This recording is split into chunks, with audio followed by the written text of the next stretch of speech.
conseils de pro.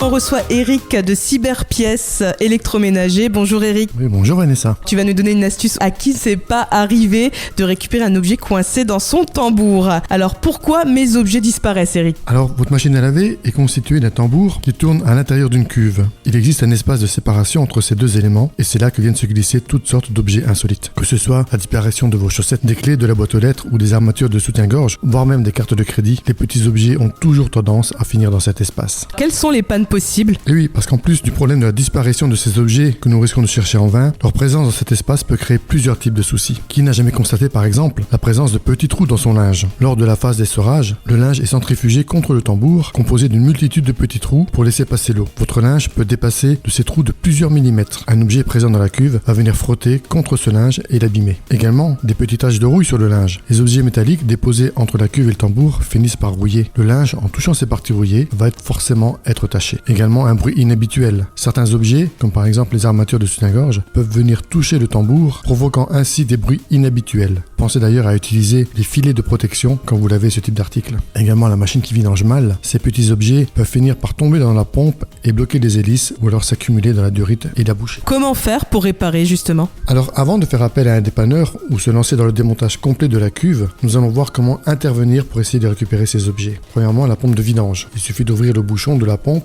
et les petits objets finissent souvent dans le filtre. Ensuite, sous la machine, se trouve la durite qui va de la cuve à la pompe. Démontez-la et regardez à l'intérieur. On va souvent y retrouver les gros objets tels que des chaussettes ou des objets même plus importants. Et lorsque la durite est démontée, vous avez désormais accès à une petite partie de l'espace entre la cuve et le tambour. Passez la main pour essayer de récupérer ce qui s'y trouve. Vous pouvez aussi passer la tête et une lampe de poche dans le tambour directement et en plaquant la lampe contre le tambour, on peut éclairer à l'intérieur et voir où se trouvent les objets. À ce moment-là, avec un petit tournevis, on peut les faire tomber et les faire descendre vers la sortie. Quelles sont les solutions pour éviter ce genre d'ennui? Des solutions simples existent et permettent de limiter ces risques. Déjà, comme on le disait tout à l'heure, le filet de protection. Placez-y les soutiens-gorge pour ne pas perdre les armatures, ainsi que les chaussettes et autres petites pièces de linge. Ensuite, vérifiez les poches de votre linge afin de s'assurer qu'elles soient vides. C'est incroyable le nombre de pièces de monnaie qu'on peut retrouver dans les machines à laver. Et enfin, nettoyez régulièrement le filtre. Merci beaucoup Eric, une astuce bien utile. Je rappelle que toutes les pièces nécessaires à vos réparations, vous pouvez les retrouver sur le site cyberpièces.com ou directement chez toi à Diblin, à Cyberpièces électroménager. Merci beaucoup Eric, à bientôt.